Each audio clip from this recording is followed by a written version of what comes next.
Mbeki says the Namibia-South Africa relations are anchored on the principles of comradeship, united against a common enemy, and, in the end, the former liberation movements, ANC and SWAPO, all worked towards a common goal.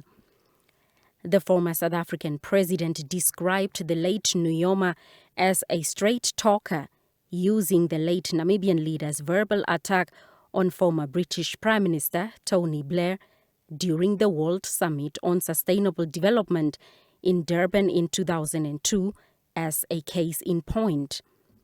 Nujoma lashed out at the former British Prime Minister, accusing him of being the cause of problems in Southern African countries, including Zimbabwe. The Honorable Tony Blair is here. This summit must make money available, especially the European Union, who have imposed sanctions against Zimbabwe, must be lifted immediately. Otherwise, it's useless to come here and tell us all things that are not right. Mbeki, who chaired the summit, said Nujoma's remarks were never intended to cause offense, but it was aimed at putting across the correct position on the prevailing situation at the time. He had that capacity to do that. He didn't hesitate. As I say, I don't think it caused harm anyway.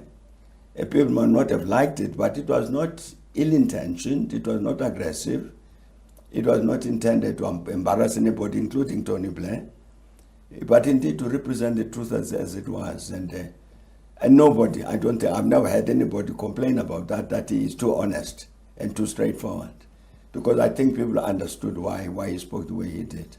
The South African leader also highlighted the late Nujoma's regard for democracy in Namibia, which led to a rise in multi-party politics.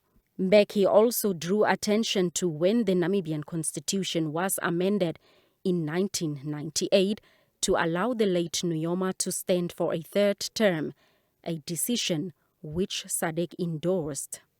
We discussed that matter in the region, and all of us came to the same conclusion that it was important to, first of all, to protect the democracy in Namibia, but secondly, to protect the stability in the country, to take away any sense of conflict.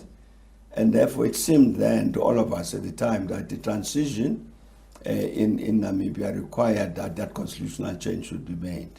But again, it was accepted to the population as has happened. So I'm saying that the Sam Nujoma, Uncle Sam, we called him Uncle Sam, and that leadership established particular practices in terms of the democratic democratization of Namibia, which I think have become entrenched in Namibian society.